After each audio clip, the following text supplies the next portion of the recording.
Hello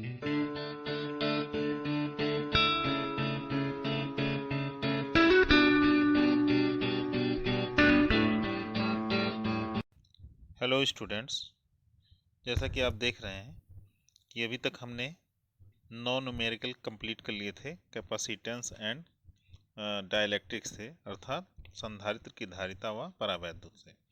आज जो हमारा 10वां क्वेश्चन वो इस प्रकार से है कि the capacitance of a parallel plate capacitor is 100 microfarad. There are two types of micro and microfarad. If it is charged by 50 volt, then what will be the stored energy in it?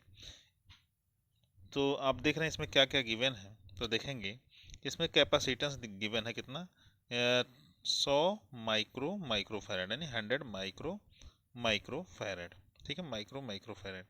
इसका मतलब क्या होगा, 100 और एक बार micro मतलब 10⁻⁻⁶, और दूसरी बार 10⁻⁻⁶ of farad. ठीक है, इसका मतलब क्या हो गया, ये लगभग picofarad, 100 picofarad 10⁻⁻12 farad के बराबर हो गए।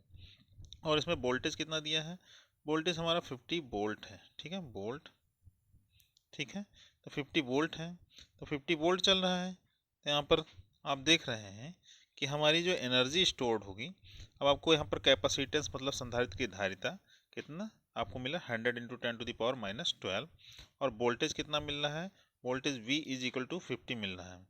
तो हमको एनर्जी कितना स्टोर्ड है, तो एनर्जी का फॉर्मूला हमने पढ़ा है, U = हाफ कितना CV² पढ़ा है। ठीक है, तो पुट कीजिए इसकी वैल्यू, पुट करेंगे तो क्या होगा, देखिए। तो हम देखते हैं अभी ये सब चीज़ें हटा करके, तो देखेंगे यहाँ पर क्या होगा कि हमने देखा कि U = कितना होता है, हाफ CV²।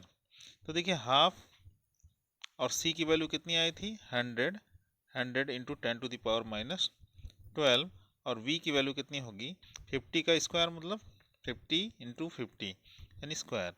क्या हो गया, आपने देखा इसे कि 50 का स्क्वायर कितना होगा, तो 2500 होगा। ठीक है, तो 2500 लिख सकते हैं यहाँ पर।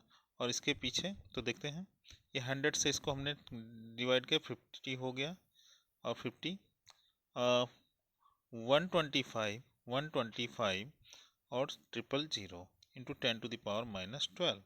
अब देखिए यहाँ पर कितने डिजिट हैं, 5 डिजिट हैं। तो 5 डिजिट पर दशमलव लगाने पर हमको यहाँ पर एक 5 कमी हो जाएगा, तो कितना हो जाएगा, 1.25 इंटू कितना, 10⁻⁻7। तो देखते हैं क्या रिजल्ट है। तो आप देख सकते हैं यहाँ पर यह आया है आपका 1.25 इंटू 10⁻⁻7 जूल। ठीक है, अब हमारा नेक्स्ट क्वेश्चन है, देखते हैं। तो देखिए यहाँ पर क्या है, हमारा नेक्स्ट क्वेश्चन कह रहा है कि the area of each plate of parallel plate capacitor, there are parallel plate capacitor and the area of each plate is given. ठीक है, यानी प्रत्येक प्लेट, समांतर प्लेट संधारित्र है, प्रत्येक का क्षेत्रफल कितना दे रखा है, 100 सेंटीमीटर स्क्वायर। ठीक है, 100 सेंटीमीटर स्क्वायर। इसको हम मीटर में कन्वर्ट करें तो क्या हो जाएगा, 100 × 10⁻⁻4 मीटर स्क्वायर हो जाएगा, ये एरिया आपका है।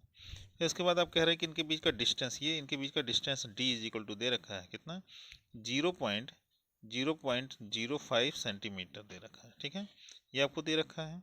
अब उसके बाद कह रहा है इनके बीच एक परावैद्युत पदार्थ नहीं field, after field dielectric the capacitance become 3.54 × 10⁻⁻10 farad. Find the dielectric constant. यानी कह रहा है कि एक समांतर प्लेट संधारित्र के प्लेटों के का क्षेत्रफल 100 सेंटीमीटर स्क्वायर है तथा प्लेटों के बीच की दूरी 0.05 सेंटीमीटर है। परावैद्युत पदार्थ भर देने पर संधारित्र की धारिता 3 × 10⁻⁻54 × 10⁻⁻10 फैरड हो जाती है। पदार्थ के परावैद्युतांक की गणना कीजिए। ठीक है, तो देखते हैं क्या है, हमको क्या क्या दिया है, पहले उसे छाट लेते हैं। ठीक है, छाटना ज़रूरी होता है। तो आपने देखा यहाँ पर कि दिया क्या है, हमको दिया है एरिया। तो एरिया = देखिए कितना दिया, 100 सेंटीमीटर स्क्वायर, इट मीन्स 100 × 10⁻⁴। ठीक है, इसके बाद देखिए एप्सिलॉन नॉट की वैल्यू गिवन है कितना, 8.85 × 10⁻12। ठीक है। फिर इसके बाद आपको पता है कैपेसिटेंस कितना हो जाता है, C is equal to 3.54 into 10⁻10 और D की वैल्यू आपको दी हुई है तो इसको हम लिख सकते हैं 0.05 इंटू 10⁻²। अब इसके बाद इसे सॉल्व करते हैं। तो सॉल्व करने के बाद C नॉट यानी जब प्लेटों के बीच में क्या होना चाहिए, हमारे प्लेटों के बीच में एयर होगा तो उसको हम उसकी जो कैपेसिटेंस आती है C नॉट, यानी प्लेटों के बीच में हवा है तो उसका धारिता C नॉट से डिनोट किया जाता है। C नॉट के बराबर एप्सिलॉन नॉट और फिर इसके बाद A और डिवाइड बाई D वैल्यू रखकर जब इसे सॉल्व करते हैं तो देखिए कितना आता है। तो हमको रिजल्ट मिलता है, यहाँ पर आप देख रहे हैं रिजल्ट निकल के आता है 1.77 इंटू 10⁻10 और आपने एक फार्मूला पढ़ रखा होगा K is equal to epsilon upon epsilon naught. Epsilon क्या, किसी माध्यम यानी किसी मीडियम का कैपेसिटेंस और ये एयर का कैपेसिटेंस, तो दोनों को जब सॉल्व करते हैं तो K की वैल्यू कितनी आती है, 2 आती है। ठीक है, इस प्रकार से हमारा इसका रिजल्ट आता है। अगला क्वेश्चन हमारा है, देखिए अगला क्वेश्चन कहता है कि an air capacitor has a capacitance of 2 microfarad which becomes 12 microfarad when some material is filled in the same space between the plate. Find dielectric constant of the material। यानी एक वायु संधारित्र की धारिता 2 माइक्रोफैरड है, यानी अगर हम उसके बीच में हवा भर रखते हैं प्लेट के बीच में तो उसका कितना कैपेसिटेंस है, 2 माइक्रोफैरड, और जब उसी के बीच कोई मटेरियल भर दिया जाता है तो कितना हो जाता है, 12 हो जाता है। तो कैपेसिटेंस निकालिए। तो आपने देखा कि K इज इक्वल टू पढ़ रखा है C अपॉन C नॉट। ठीक है, तो देखिए क्या होगा, यहाँ पर अभी पढ़ा था, आप देख रहे होंगे C अपॉन C नॉट, यहाँ पर भी लिखा हुआ है, देखिए यहाँ पर लिखा हुआ है। तो इसी फार्मूले का यूज करते हैं। तो C किसी मीडियम के लिए है तो मीडियम के लिए कितना हो गया 12 और एयर के लिए कितना हो गया, आपने कहा 2। तो दोनों को जब हम डिवाइड करते हैं तो कितना आ जाता है 6, यानी K की वैल्यू डाइलेक्ट्रिक कांस्टेंट या परावैद्युतांक कितना आता है, 6 आता है। अगला क्वेश्चन देखते हैं, लास्ट क्वेश्चन क्या कहता है कि the potential difference between the plates of a parallel plate capacitor is 200 volt. The area of the each plate is 100 centimeter square and the distance between them is 1 millimeter.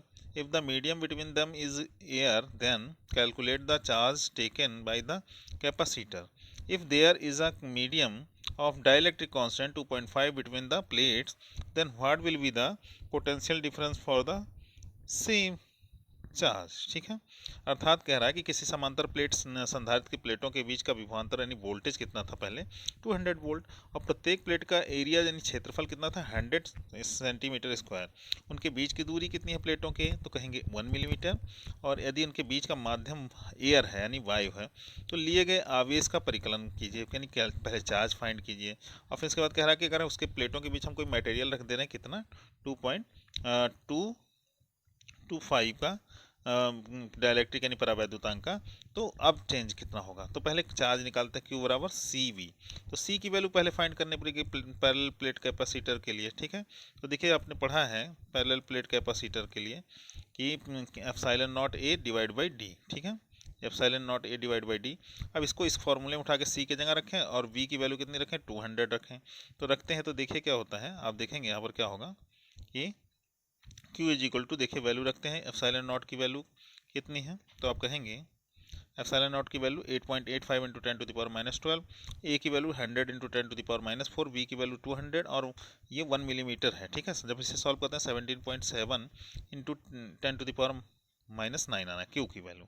अब देखिए क्या होता है, हम जब वोल्टेज और उसमें डिफरेंस करते हैं क्या होता है, इसी मीडियम में जो होता है वोल्टेज और डिवाइड बाई क्या होता है, एयर में वोल्टेज, वो किसके बराबर होता है, दोनों का रेशियो जो होता है वो किसके बराबर होता है, डायलैक्ट्रिक कांस्टेंट के बराबर होता है। तो हम देखते हैं यहाँ पर V डैश बराबर कितना होगा, V dash is equal to V upon K। तो V कितना आया था अभी 200, और जब हमने वो रख दिया डायलैक्ट्रिक तो कितना हो गया 2.5। ऐसे जब सॉल्व करते हैं तो लगभग 80 वोल्ट आता है।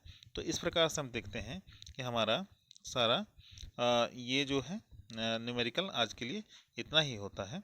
आज बाकी जो आपको डाउट होगा उसे आप कमेंट बॉक्स में कमेंट कर देंगे, और जो भी आपको लगता है कि और एक्स्ट्रा तरीके से एक्सेस मेथड का यूज किया जा सकता है उसे अपने सुझाव को ज़रूर दें। धन्यवाद।